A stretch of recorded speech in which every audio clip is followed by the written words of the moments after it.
We're going to start with that, and Dr. Gopinath said we have to look at the Blue Book. We have to look at the nuances of their new economic outlook in these times of fragmentation. What is the view that the IMF has right now? Dr. Gopinath? Thank you, Tom. I'm very happy to step in for Kristalina and to join these impressive women on this panel. In terms of the outlook, we see a mixed picture. So on the one hand, you have resilience, which is you have an environment where many countries are close to full employment, tight labor markets. You're seeing inflation coming down. A year ago, it was way too high, and now it certainly has come down a long way since then. And we've also seen that the core of the financial system has held together well. Now, if you asked us a year ago whether this would be possible when interest rates go up by so much in the global economy, I think many people would say, well, that would be really hard to accomplish. So I think we should first acknowledge that resilience. But that said, we are looking at a global outlook that has weak growth. Now, growth is weak now because of all the tightening in policies. But what is troubling is the weak growth looking into the medium term. So we have growth projected at around 3% into the next several years, well below the average that we've had over the last couple of decades, which was around 3.8%. Second, inflation has come down, but the job is not done yet. You still have sticky services inflation, core inflation. It is going to be a bumpy road, and that's going to be a challenge for policymakers. And importantly, we live in a world of a large number of shocks. Geopolitical events, the conflict we're seeing in the Middle East, the consequences that could have for energy prices.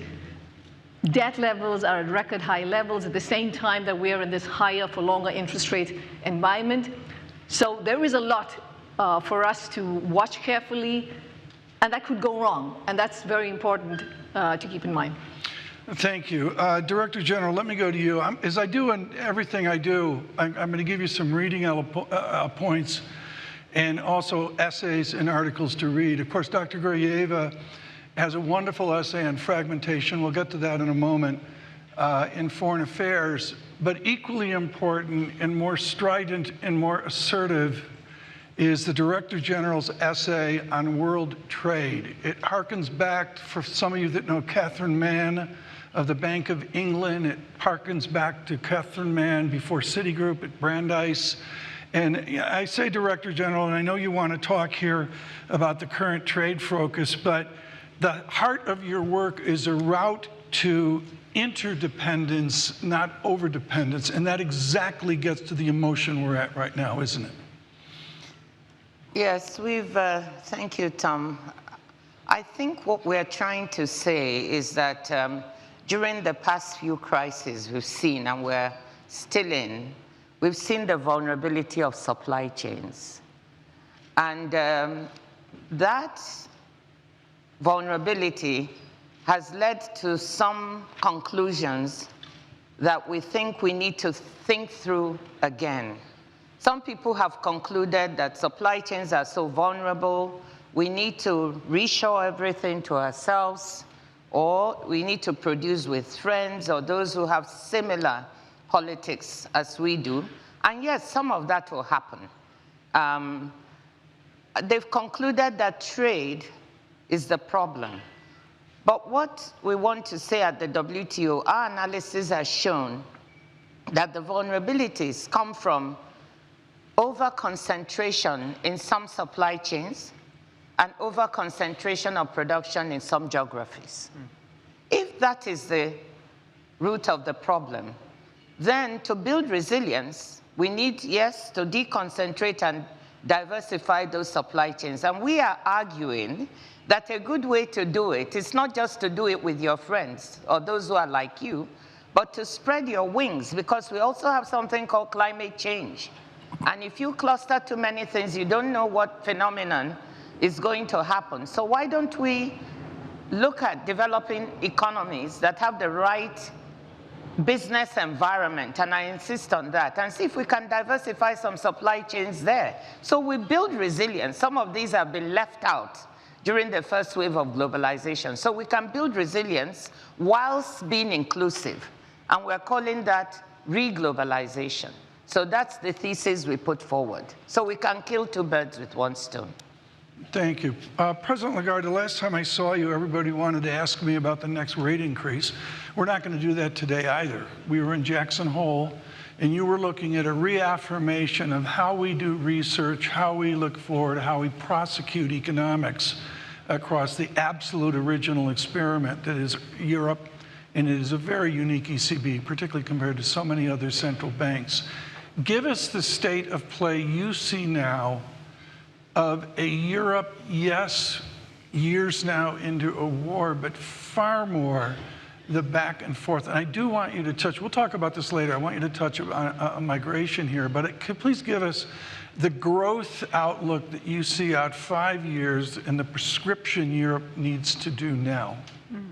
Well, thank you so much, Tom. And let me first of all regret, but fully understand and appreciate why Kristalina is not with us, invited by His Majesty to attend the opening of the Parliament of Morocco. Yes. I think is a great honor and should just reverberate on the quality of the institution and, if I may say, its depth and the depth of its bench, because it gives us the pleasure of not having another man, excuse me, but having another woman. So that's a real test of success. You're looking at me, okay. You're okay.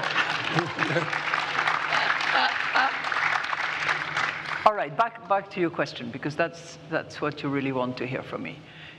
I would like to pick up on where Gita was and to tell you how we are seeing the situation now. And I put really the emphasis of now after the 3 mega crises that we have gone through in the last 3 years, and the most recent developments that we haven't seen the end of, and which will have, in addition to the human toll and the horrible developments that will take place, that will have economic consequences. And it feels very much like, and I want to point to my notes because I listed them and I want to mention them for you, what I would call the multiple moving parts. And we're just not yet too sure where the chips will come down. And I would list in my moving parts the unwinding of large previous shocks. And Ngozi has alluded to some. There are multiple previous shocks, from the disruption to the supply bottlenecks, to the immense volatility of energy prices, to the pent-up demand against the restricted supply, and all of that happening in a very abrupt and sudden way. So that's number one. Number two, something which is affected by lag time, or time lag, whatever you call it. And I'm not here talking about monetary policy. I'm here talking about the adjustment of wages to inflation. And there is clearly, in everybody, in all central bankers' mind, the fear of the second round effect. Is it happening? Is it likely to happen? Are we at the peak, and are we now going to see declining wage increases returning to real wage a la pre-COVID? Question mark. That's another moving part. The third moving part is what I would call the strong. You know, we did 450 basis points hike in 15 months. Which is a huge, unprecedented increase. And this is what I call the strong but lagged policies. We haven't seen the end of it yet. We're seeing tightening of financing conditions like it has never happened before. We know that there is some more in the pipeline, and how it is going to impact our economies, how it will have deflationary impact, disinflationary impact in our region is also to be seen. And the final one, you know, sort of really ball in the air, is the structural reforms that will come out of all that. There is what, Ngozi, you called the, did you say reglobalization? Mm-hmm. I would call it probably consistent with a good fight against climate change. The near-shoring, not reshoring, not friend-shoring, but reducing the distance, having a better handle and control over your supply chain and the logistic and transportation. That's just one example. I think the labor market is also a case in point where we will be seeing structural reforms and where the people who are joining the market now have different aspirations, different expectations than what we had, but let alone the two grandmothers at the table here. All of you, the Z generation, will not want the same thing. So those are all these balls in the air. We're not exactly sure how they're going to land, but certainly we all have to focus on our policies as far as the European Central Bank is concerned. As I've said before, our aim, our mission is to return inflation to 2% medium term, and we will. And it is happening as we speak, and we will hang on to that, be steady, long enough, and ready to do more if necessary. This sets up Joyce Chang perfectly. President Lagarde, and I say this with great respect for Bill Rhodes for years at Citigroup, do you ever feel like you're central banker to the world? I'm talking to you, Christine. Oh, to me? Do you ever feel like you're central banker to the world? Central banker You bring it over from the ECB over to the major central banks, feeling like they have a profound effect on EM and the rest? You talk about the monetary policy movements that we saw. Look, I think central bank governors, presidents form a community. They're all driven by the same purpose. They have different mandates eventually, but I think their mission is to procure or restore price stability so that economic actors of all sorts, consumers, investors, savers, spenders, can actually anticipate what is likely to happen. And we have to do that in intelligent coordination with the fiscal authorities. Right. Joyce, I'm so happy you're here. You gave us a bond market that we don't want to talk about. We're doing a debate on the global economy. You have a framework with Bob Michael at JPMorgan of a 2.5 inflation-adjusted 10-year rate of a 5.5 10-year yield out at some point. For those of you not versed in the world of Joyce Chang, that's stressful. And you and I talked about Barry Eichengreen's paper at Jackson Hole, which is a debt walkthrough of EM. And I'd like you to fold the constraints we have on getting to a more optimistic and better growth over to the challenges that we see with emerging market debt. No, thanks so much, and it's just wonderful to be here with you, Tom, and with Gita, Christine, and with Ngozi. Well, we do think that the great moderation is over. We had put out a target, 2.5% real yields. We thought could be a sort of a medium-term target. Take 5 years. Oh, her mic is off. Okay, well, we expected this. There you go. Oh, okay, I'm sorry. Is that better, everyone? That's better. Okay, great. No, so I think part of the problem, Tom, is the bond vigilantes are back. The great moderation is over, and the focus has come back to the fiscal and debt sustainability, and there's actually more talk about that at some of the market meetings than even about the soft landing and no recession scenario. And so I think the cost, there's the resilience, but then there's the cost of that resilience that's really coming into market focus right now. So when we put out, real yields, we think there'd be 2.5%. We were at -1%. And people asked me, how long do you think it could take to get there? I said, well, maybe 5 years. But, we're practically there already.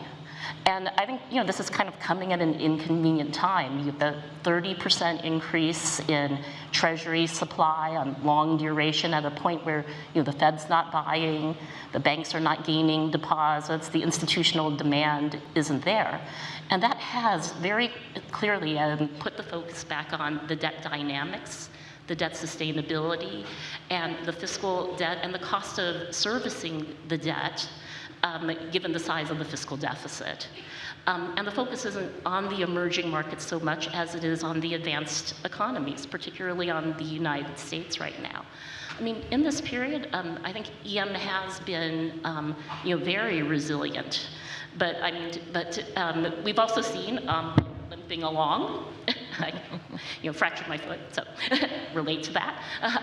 The limping along as well, where the medium-term growth does not look as optimistic.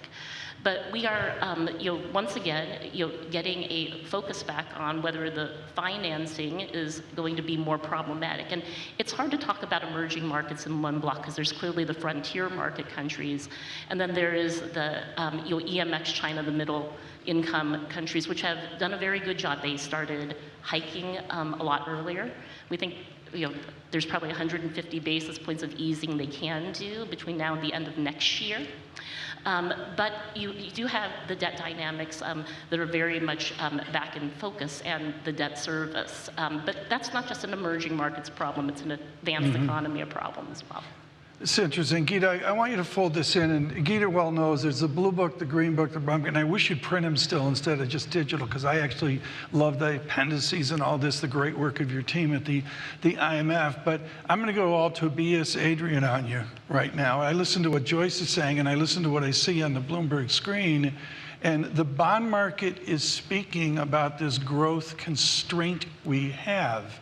On a Hayekian basis, how do we clear this system to move on to a better place? So, Tom, the bond market is reflecting many things. For one, it's come to accept the fact that interest rates will have to be higher for longer, something policymakers have been clear about, but it's taken some time to get into the market. But the other aspect, and this is the novel piece that Joyce pointed to, is we are seeing some pricing in of fiscal risks, which is usually unheard of when you think of the US market. You have a large amount of debt being issued at a time when you have quantitative tightening being done by central banks, at a time when Japan's rates have gone up, and therefore their demand for US treasuries are somewhat weaker. In that environment, what we're seeing is pressure on yields at the long horizon. Right? So right now there is a huge demand for cash, which is on the short end of it, but we're seeing a lot more volatility on the long end. And I want to take that to a kind of step back and make a broader point here, which is that if you look kind of around the world, it's particularly true of the US, but many other countries, we're seeing a looming mismatch between the spending needs of countries and the resources that they will have to pay for it. Now, there was a decade after the global financial crisis when that was less of a problem because you could borrow at ultra-low interest rates, and that was not an issue. But now you're borrowing at much higher rates, and you have weak growth prospects. So this is a difficult place for countries to be. There's a challenge, particularly for emerging and developing economies who have important development goals that they have to meet the climate transition. But I think it is an important time for governments to think about how they're going to pay for all these spending needs without relying as much as they did on borrowing. And Ngozi, I look at this and I look back at your wonderful article in Foreign Affairs. I can't say enough about it, folks.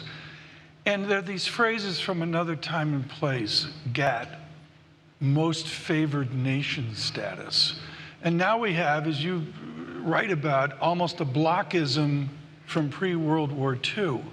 What is going to be the process that WTO can provide to get us to a better place? Here in Marrakech, I'm very much listening for the processes recommended to jumpstart us out 5 years to better trade situation. What would it be? Well, thank you, Tom. I think the one thing we don't recommend, let me start with that, is more fragmented trade.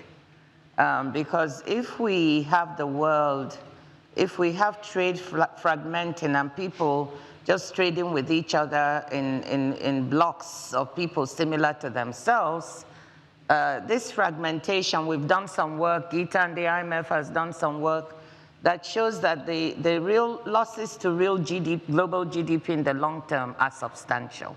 5% in our case, they had 7%. And for emerging markets and developing countries, it would be in double digits. So and I will not stop saying this, it will become boring, because we think that any fragmentation,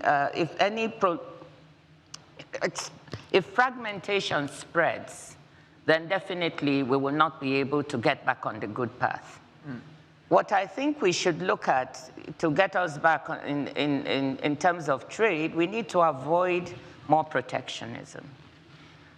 We need to avoid people retreating and thinking that, look, things are going so badly that I have to make sure that I rely as much on myself as possible.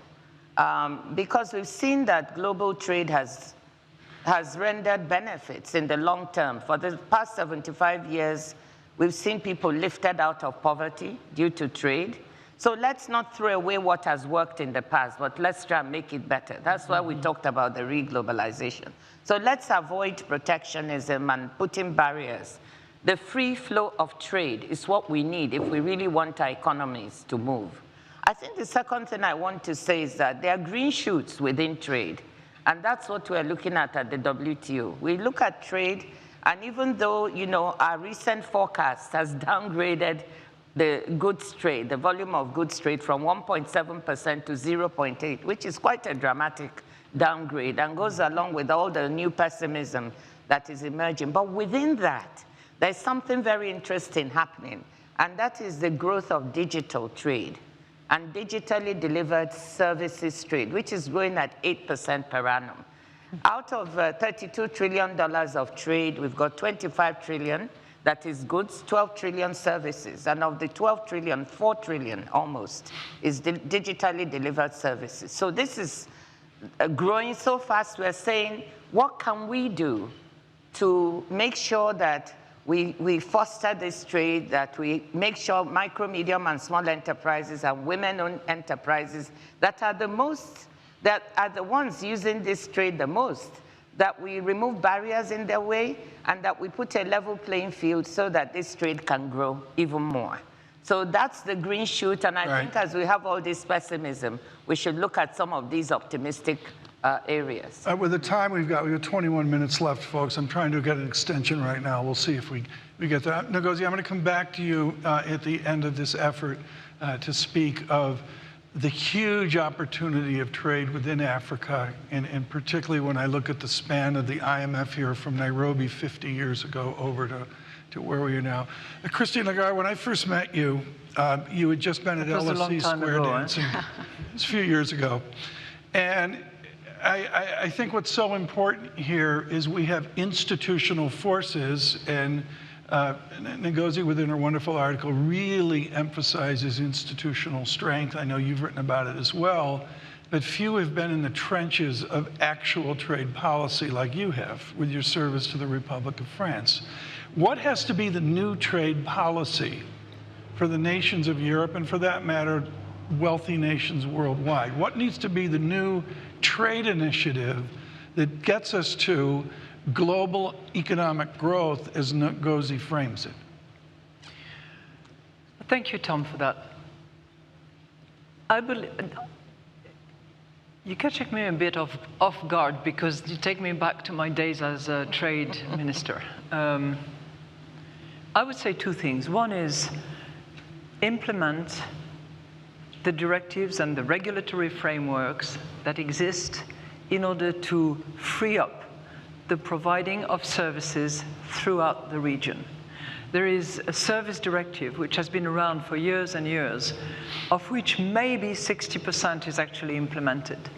If only the whole directive was implemented without reservations, without caveats, without carve-out, I think we will really lift growth in a significant way, whether in relation to goods or in relation to digital, because services are largely now digitally supported.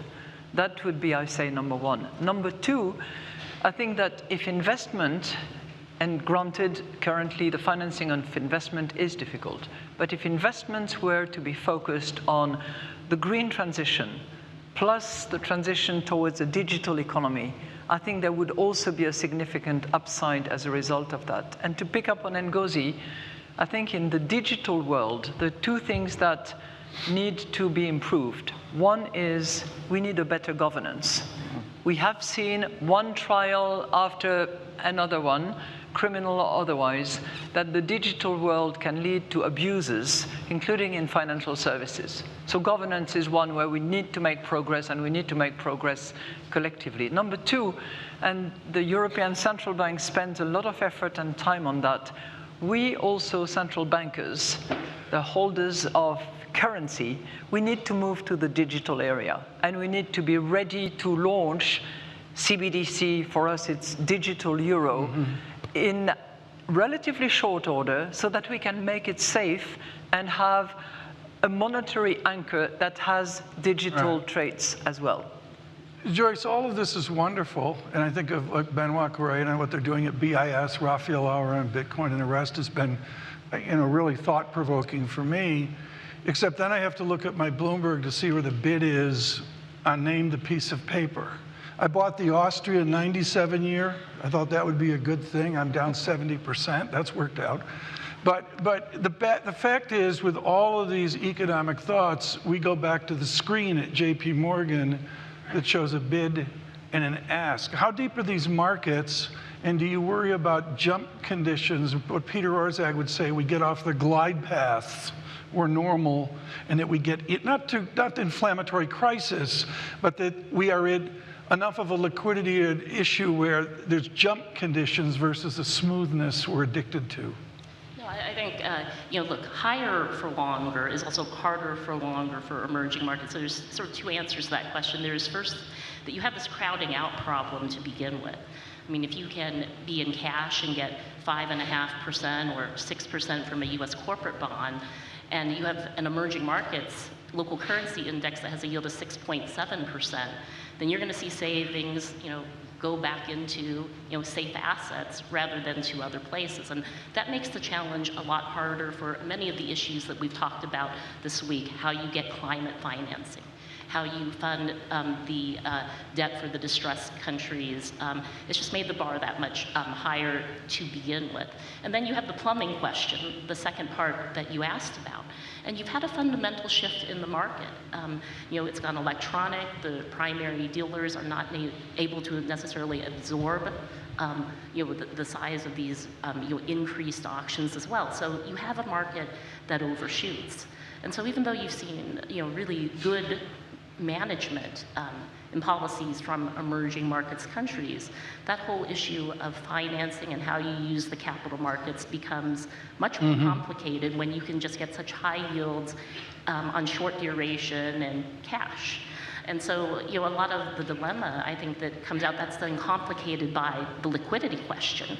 That you get these overshoots and market volatility where you get these surges in the moves as well. And so I think it is a much more complicated environment, that there's the really good management that has been part of it, and we've seen the real resilience in the emerging markets countries, and then there's some of the realities of crowding out alternative investments, and then the liquidity considerations in this type of market for what can actually be transacted for some of these longer term goals. I look at this, Gita, and with your work at Harvard University before the International Monetary Fund, and I look at Jason Furman with you yesterday with Martin Wolf teaching a small economics course up at Harvard, which is ageless and timeless with Martin Feldstein and others. And then I think of a textbook like ManQ. Did you have ManQ as your first macro effort? What was your first textbook? My first textbook, this was back in India, so no, I didn't have ManQ. Okay, well, maybe they have ManQ in India as well. We'll see. But to go with Greg ManQ, it's a simpler textbook 30 years ago. And you've talked to me about the complexities now that filter across all of this, and its struggle to get to a better economic growth. Define the complexities you're focused on right now. So in terms of policy making, which is a lot what Greg also goes into in his textbook, which is looking at how does monetary policy work and fiscal policy work, I'd like to think that there was a time during the Great Moderation, but also after the GFC, when it was somewhat easier to be a central banker than it is now for President Lagarde, and it was somewhat easier to be a finance minister than it is now for many finance ministers. And why is that? One is we're now in a world with way more supply shocks than we've been used to. It's a much more volatile environment. And therefore, the decisions and trade-offs are much more complicated. And how are you going to bring down inflation while at the same time making sure that employment doesn't collapse? That's going to be a much harder decision. So the era kind of low forever, let's look through supply shocks, all of that has changed. And I don't think President Lagarde can come in, but Christine can come in, which is, would you look through supply shocks at this time? I think that's a good question. If you're a finance minister, you're no longer being able to borrow at dirt cheap interest rates. I'll give the example of the US, which is the safe asset issuer, right? If you look at debt servicing costs, which is the amount of revenue, government revenue, that goes to paying interest payments on debt, that was 8% in 2019. It's projected to go up to 14% in 2028. That's a combination of debt growing, but also the higher interest rates that you're paying on it. That makes it much harder. That's the US. And we're looking at other countries and other emerging markets who are borrowing at much higher rates, even though the spreads have not grown up that much. The fact that their basic interest rates that they're paying are much higher is making life much harder for them. And then, of course, low-income countries, we're looking at interest payments, debt servicings of 20% of revenue. So much harder, the trade-offs from being a finance minister. And all of this is happening in an environment for all of us with geopolitical tensions and fragmentation. I'm with Ngozi that we have to work very hard to lean against decoupling in the world. But I also do think it's a time that countries will need to adapt to the changes that are happening. There are real changes that are going on. We have 3,000 new trade restrictions that were put in place in 2022, which is 3 times the number that was put in 2019. There's all kinds of tit-for-tat reactions in trade policy. When the US or when China or when the European Union puts in place a subsidy measure, there's a 73% chance that one of the other countries will retaliate within 12 months. So we're in that world, which means countries will have to adapt to this newer landscape. You'll have to try to diversify. You'll have, besides just, de-risking your financial, making sure you have you've contained the risks in the financial system, you have to look at containing the risks in your supply chains. Countries will have to turn towards domestic resource mobilization because they're going to have to figure out, get the old business done, which is raise tax revenues. So I think it's a much more challenging environment to get policy done. And let's not forget, if you go back and think of the origins of economics and back to Adam Smith, and all of us have grown up on that tradition too, that was done at a time when there were only human beings and human interactions. And now we're entering the world of artificial intelligence and all the complications that come with that. So I think that also leads to a fundamental rethink of how we think of economics. President Lagarde, you are furiously taking notes over there. Would you comment on this, please? I've got about 8 ways to go here, but I'll let you choose which way to go. That I always try to take notes when there are intelligent people around me, and they are. I will follow up from where Gita left it in terms of how more difficult it is today than maybe it was. And we tend to look at the world thinking, oh, it was so much better before. I think what's critically important is that we have an open mind and we have the humility to accept that we don't know it all, number one. The instruments that we have been using need to change and evolve and adjust and integrate new components that we haven't had on our plate. And I think that applies to models. That applies also to our communication. That applies to many factors that certainly have an impact on our job as central bankers. And if we do all that, I'm sure that we can get to where our mission drives us to be. And I'm not going to repeat myself, but it's something that is embedded in the DNA of central bankers, which is that price stability obsession that we have in order to facilitate the unleashing of economic forces for the better. I would just mention one thing, which is time management. I mean, the whole debate about transitory team, not transitory team, and all that is in a way a reflection of our relation to the passing of time. And the movement that we have observed more recently from our audiences, whether it's people in the trade, analysts, observers, but also the general public, which expect instant results, instant gratification, in the face of what monetary policy can do, in the face of how market forces respond, which has always an element of time lag and requires patience. And to actually be able to communicate that and come up with the narrative that will be convincing enough so that those who determine inflation expectations, for instance, appreciate that patience will be needed, that it's not going to just happen instantly as you move from one game to the other. I think it's something that is a challenge for all of us policymakers. Director General, 50 years ago, the IMF, it's not that it was lost, but it was looking for a new path in 1973. And at Nairobi, Johan Witteveen discovered that path. It was a new place for the IMF to go. And here we are in Africa, at Marrakech, looking for a new path. And in conversation after conversation, the great opportunity is Africa. The statistics are there. You have them beautifully in your essays and your work at WTO, frankly, before that, your historic work on corruption. Tell us the opportunity in Africa as we find economic growth. Well, maybe that's a good note to end on, since we're on the continent. But I do want to build on what Gita and Christine have said on the fact that it's a very challenging environment. I think the reason we preach so much and try to remind people that 75% of world trade still takes place on WTO terms. Yeah. So let's remember that, on most favored nation terms, 75%, so that's nothing to sneeze at. But yes, there are emerging signs of trouble. So I really agree with that. And I think that those who will lose out the most are the poorer countries, which is why it is incumbent on us. We're here in Africa. There are many countries that are debt distressed. Africa's share of world trade is 3% and actually fell below that during the pandemic.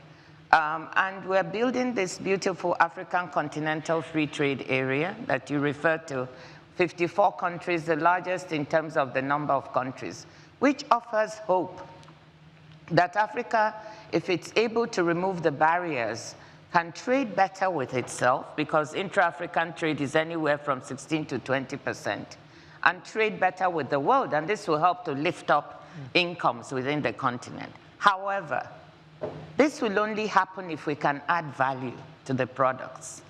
We can't trade the same things to each other. We export raw materials and commodities. But the hope here is creating a large market of 1.4 billion people. The hope here is the young age of the population. Europe is aging. The US is kind of in the middle. US has been receiving a lot of immigration, so they're smart, or they used to be smart about it. I don't know. Would you care to expand on that? China is aging, so the action, Japan is aging. So the action is here. We have the young people. The productivity, if we harness that resource, we can see productivity gains that are quite substantial. So those are two things. How do we use our human resources and harness our young people so they're not jumping into the Sahara or the Mediterranean to go somewhere else? How do we add value to our products? And there's a chance now. We have some critical supply chains here, critical raw materials and minerals that the world needs if it's going to reduce carbon emissions. We should add value to those products here rather than exporting them.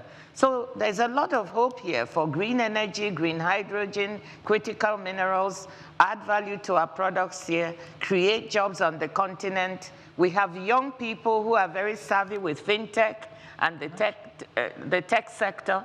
You can see the more I talk, the more excited I get. So yes, I think the future is here. But we have a lot of work to do ourselves. Nobody's going to hand this to us. We have to, governance is an issue you talked about, yes, better. But we also are suffering from problems we did not create. We didn't create the pandemic. We didn't create, well, we have the debt, and what happens outside Right.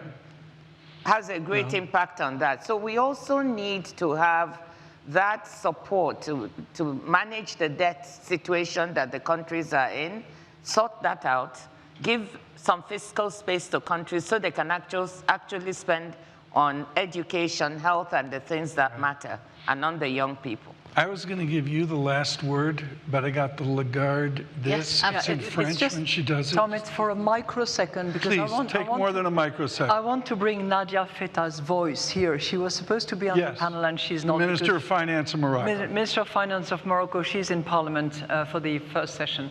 And I think following up from what Ngozi said, she would probably mention that in a few years, probably a short while actually, a first entirely made in Morocco electronic vehicle will be produced and will be shipped outside of Tanger, which is an extraordinary platform out there. Thank you. Dr. Gopinath, the final word to you, please. We've covered a lot of ground here. I think let's try and end on a positive note, which is one, in line with what Joyce said, it is absolutely the case that emerging markets and developing countries have demonstrated remarkable resilience over the last few years.